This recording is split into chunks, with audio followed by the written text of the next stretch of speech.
Please be turning to 1 Peter chapter 2, part of what Greg read for us a moment ago. And hopefully this looks familiar as it was our reading for the week. We're going to take some time to look at one particular aspect of this tonight.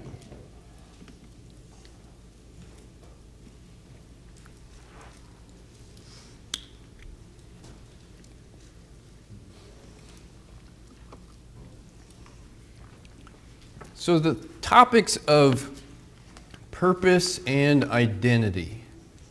Purpose and identity are two things that human beings are always trying to find, always thinking of, always coming up with new answers to find the hole that those have in a lot of us. Everyone wants to have a sense of purpose and identity.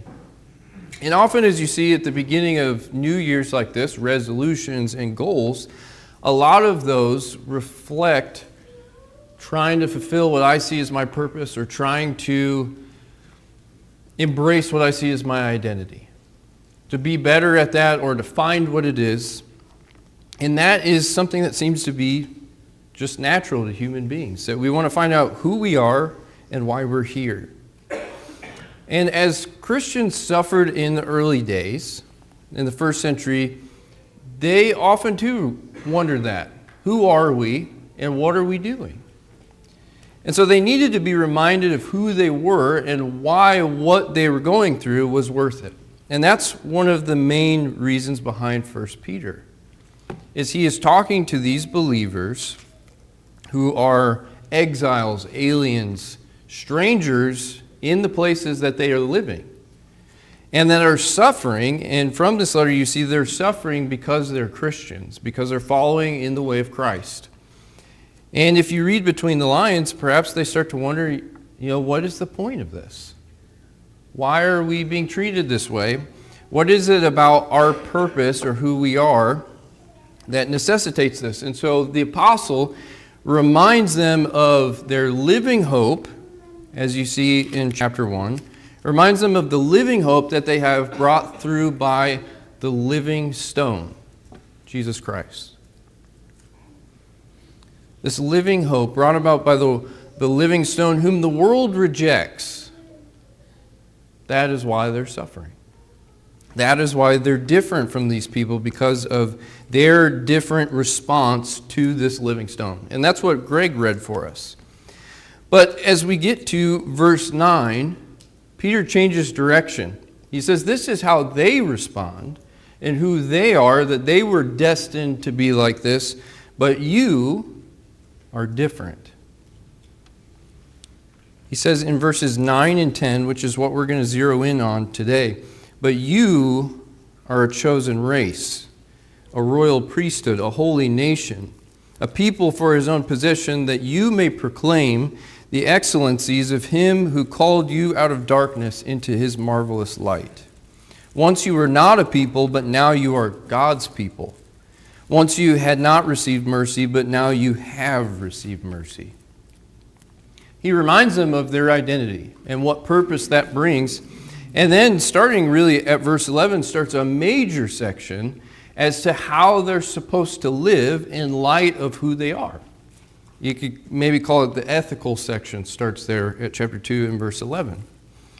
And so when we look at this, we are reminded of our identity to underscore our purpose as God's people in this world.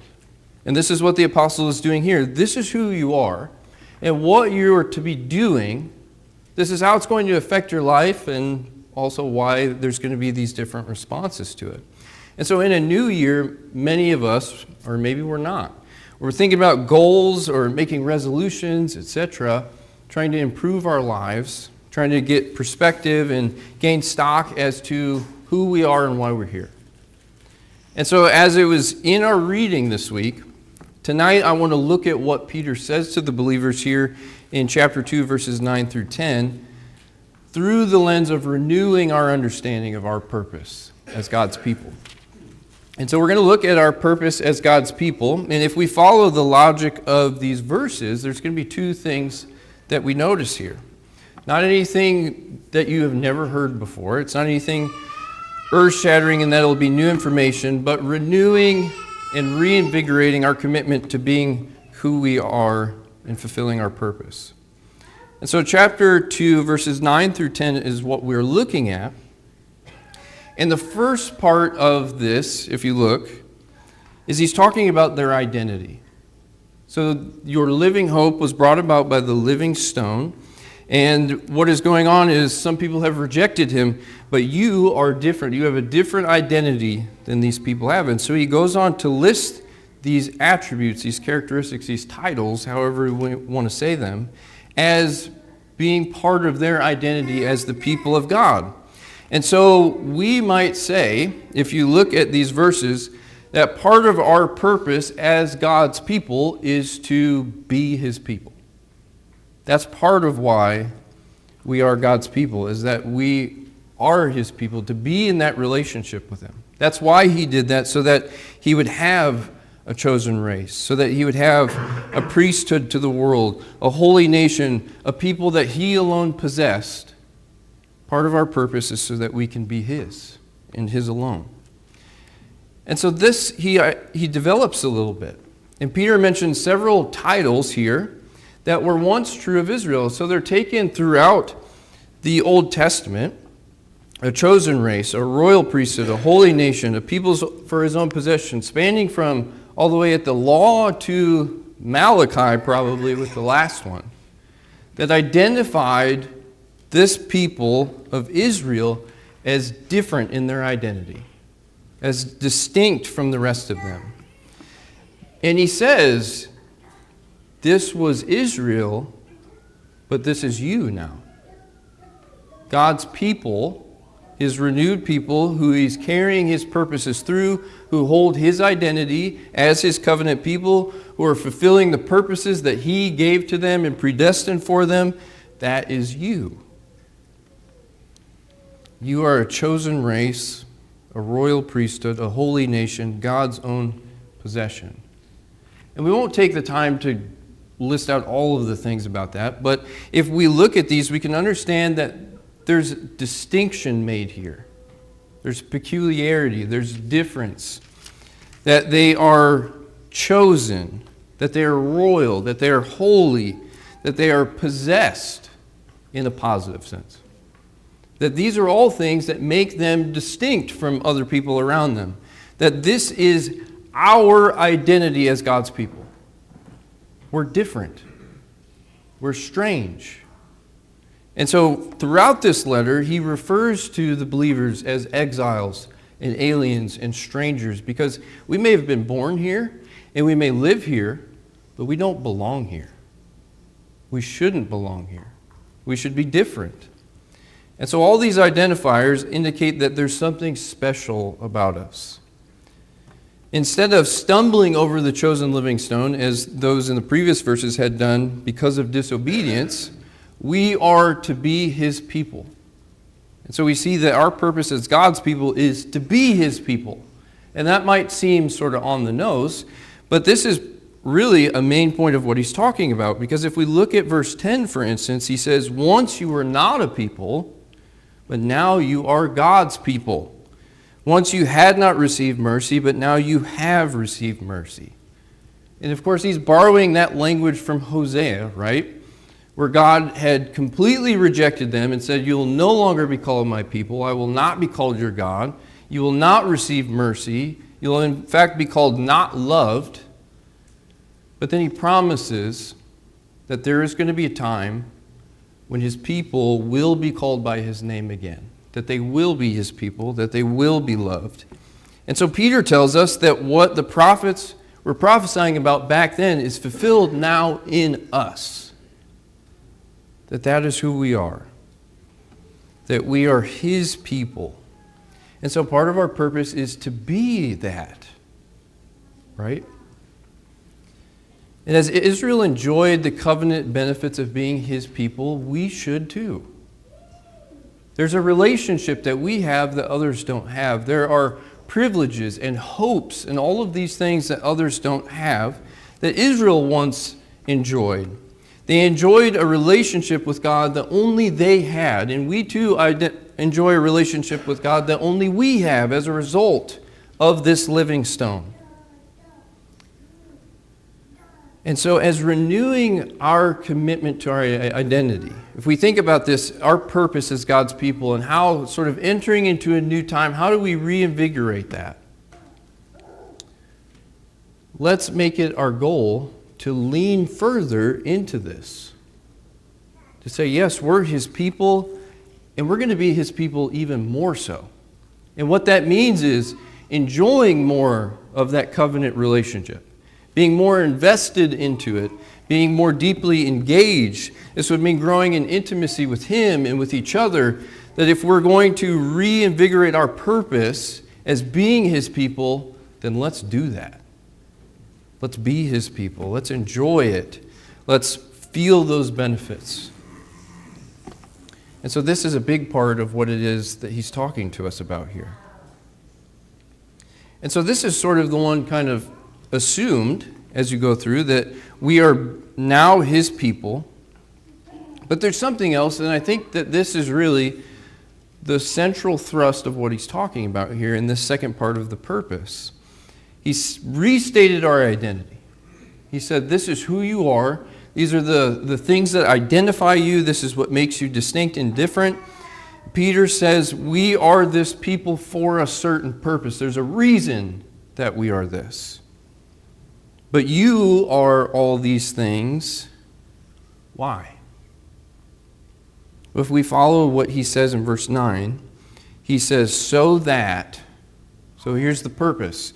You are these things so that you may proclaim the excellencies of Him who called you out of darkness into His marvelous light.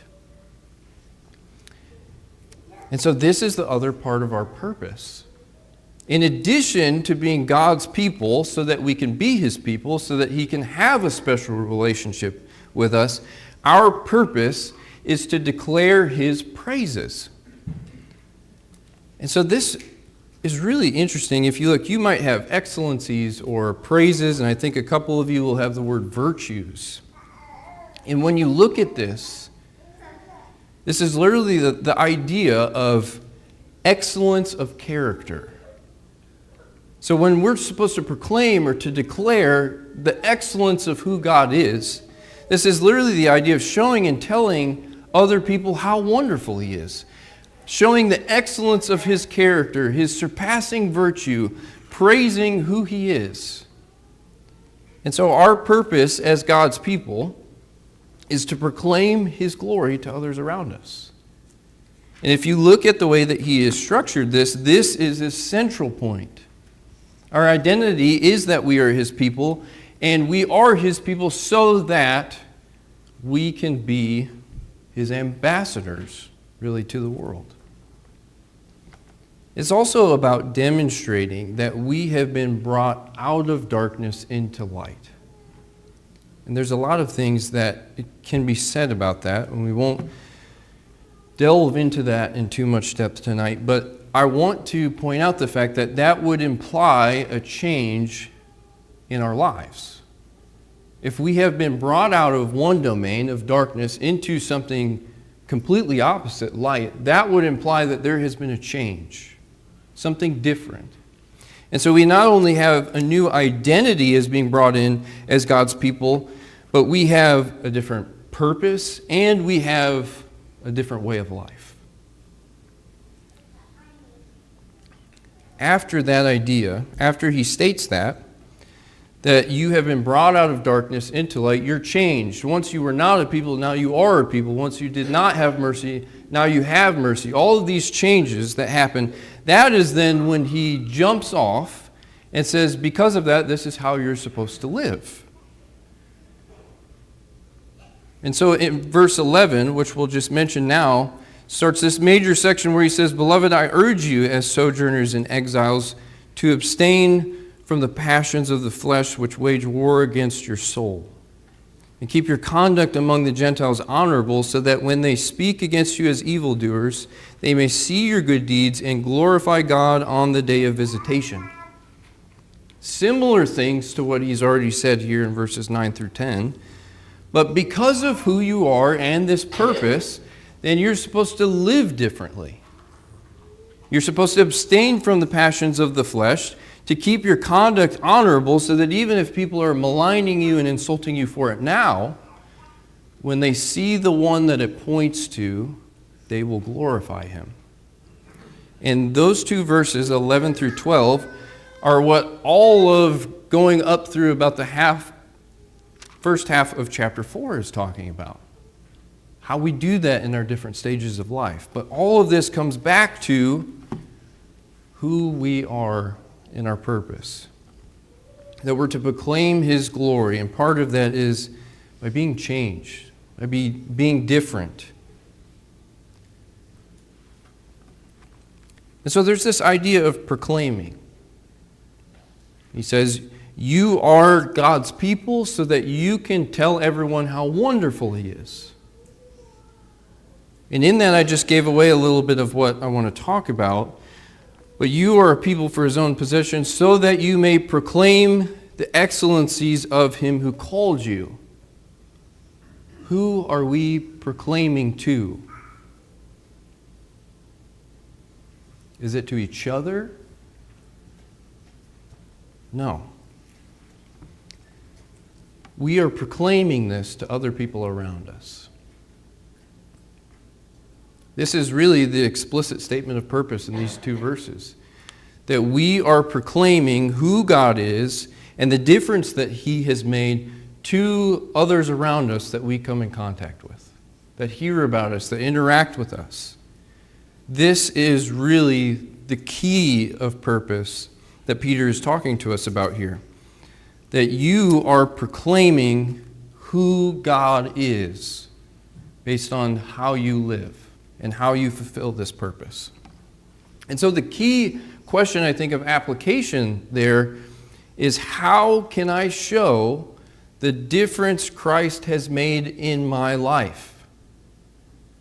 How can I brag on God? Is what this idea of proclaiming his excellencies is. How can I show the difference that Christ has made in my life? How can I demonstrate to other people around me who he is and what changes he can make? And it's again interesting to think about the background to Israel here. So we said that Israel was different. They were God's people. They had all of those titles that have been applied to the covenant people of God under Christ. And as Israel was God's message to the world, we, his redeemed people, are to be the embodiment of his message today. So when you go through the law and you see all of the commandments that God was giving the nation, what is one of the recurring things as to why he says he's giving them those commands? He says, so that everyone around you will know who I am. So that you can be my representatives to the nations around you. Through their difference in purpose and identity, and through their difference in conduct and in character, Israel was supposed to be a witness to the nations around them of who God was. They were his living message. That this is what people who are called by my name behave like, and what their purpose in life is like, what their identity is. And of course, Israel failed that. They failed that because they were not able to obey perfectly in the way that they should. And so God renews that in the covenant in Christ. But Israel's purpose was to tell the nations around them who God was by the way that they lived. And that was a lot of the law. To show that they were different and distinct. That they were holy because God was holy. That they were this people of priests.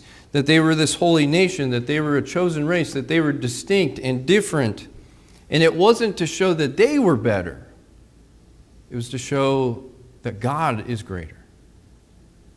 And so that's an important thing too. When we are thinking about when we're thinking about being different, it's not because we're better than other people. We don't behave differently and talk differently and have different purpose in our lives because we're better than them. That misses the purpose of the purpose. We're different so that they can see who God is. And the danger that Israel got into is that they began to say that this is about us, that this shows that we are righteous, and they didn't need God anymore because they made their own righteousness. But a big part of their distinction was that they lived differently from the people around them. And that's what even a lot of those obscure commands in the law are about. If we're not showing and telling the awesomeness of God, then we aren't fulfilling our purpose. If we look at the background of this and what God says about us in terms of our identity and our purpose, if we're not proclaiming His excellencies to the people around us, then we are not fulfilling our purpose as God's people. So to renew our purpose in that way, we have to live life in such a way that honors Him, explicitly and implicitly. And what I mean by that is that when people look at us, they see that something is different. If people can't tell that you're different by spending time around you, then there's something wrong. If we talk like the world and we act like the world and we do all the same things as the world, and we have the same things that we hold on to as pieces of our identity that the world does, then there's something wrong. So implicitly, they should be able to look at us and tell that something is different, even if they can't put their finger on it. And that's where the explicit part comes in. If we're talking to people and building relationships and they ask, or they say, why don't you do that? Or I'm going to do this, and you say, that's fine, but I won't really be participating in that. That is then the opportunity to explicitly say, well, my life is this way because of who God is and what He has called me to be. Again, not because we're better, but because He is better. And what we should tell others is the difference maker, is the excellent one who called us out of darkness. If somebody asks you, why are you so weird, for instance? I've gotten that before. And maybe that had nothing to do with my way of life. Maybe that was just about me. Why are you different? It's because of the excellent one who has called us out of darkness, who has changed us. And if you look at the broader context in this letter, I want to state this because we might get the wrong idea. When we look at this letter, what we're talking about here, proclaiming His glory to other people around us, it's not the idea of getting up in a podium and preaching to people. It's not about being on the street and saying things out loud and declaring things to other people. If you look at what Peter is saying here and in the rest of this letter, what proclaiming His excellencies is primarily about is this difference in way of life. Being strangers, aliens and exiles. It's about living the kind of life that points to something greater and then not being ashamed to say who the greater thing is. That is what really proclaiming His glory is about. It's about living the kind of life that points to something else. And then when people ask about it, not being afraid or embarrassed to tell them who that thing is. And that is what we're talking about. So I don't want you to walk away and say, well, Ethan said I have to talk to everybody in the line at Kroger. That's not what I'm saying. In your relationships with your friends and your coworkers and your family members and whoever else, they should see a difference. They should see that your way of life is not like theirs. They should see that where you gain your purpose from is not the same places that they're gaining their purpose from. And sometimes this conversation for me has been talking about the big questions of life, or what people are really focusing on. Or maybe there's been a death in the family, and they talk about, well, this is how I'm getting through this. This is how I'm dealing with it. And that's an opportunity to say, I don't know what I would do if I didn't have Christ. And He gives me this purpose. He gives me this way of dealing with these things. And that's an opportunity to show people the difference. That I'm not searching somewhere else for my purpose and my identity, but it's in Him. And so when you see this, our purpose as God's people, He lays this out pretty plainly for us. And as I said, this is probably not anything new, but in this time of year, as we're kind of all probably thinking about these things, we need to have that reinstated and reinvigorated, reinforced. And that is what Peter is doing here. So that they can deal with their current circumstances, he reminds them of who they are and why they're here. And so our identity and purpose as God's people, it demands that we are different from the rest of the world. Because we are different, or we should be. In fact, we don't ultimately belong to this world. And as we said, that's why we're aliens and strangers here, who are to think and behave differently than the world around us does. This difference is anchored in our purpose. And then that is what gets the jumping off point for the rest of the letter, mostly, where Peter tells us how this looks in different areas of life. So he talks to husbands and wives. He talks to servants. He talks about suffering for righteousness' sake in this vein. And so this really is central. And I want us to see that as we're going through and we're starting a new year, and we're probably thinking about changes that we want to make, goals that we have, ways that we want to make our lives better, we need to anchor it on the fact that our identity is as God's people, and our purpose is that we are to be His people, and that we are to proclaim who He is to those around us. So having been reminded of this is, you can think, I'll think about that tomorrow when I'm sitting. I want you to make the commitment today, right now, that we will resolve to fulfill this purpose that God has given us. That as we go into this year, not that I'm going to think about it tomorrow, or I'm going to write it down in my journal next week, but make the decision right now that what I am going to do is lean into being part of His people and experiencing that joy in deeper and further ways than maybe I haven't before. And that I will work to make my life a beacon of His glory to those around me. So let's renew our commitment today to go further and deeper into being God's people and to living lives that show how amazing He is. If you want to boil it down into a statement, what Peter is telling us to do here is to live lives that show how great God is. And we can all do that, and He empowers us to do that. So if there's a way that we can help you in that vein, or if you have a desire to become part of God's people, to be sealed as one of His covenant children, and you wonder about how to do that, we can help you. We can show you what He has said and how He has asked us to respond to Him. You can talk to us after the service, or I'll be standing up here on the front row if you want to chat while we stand and sing.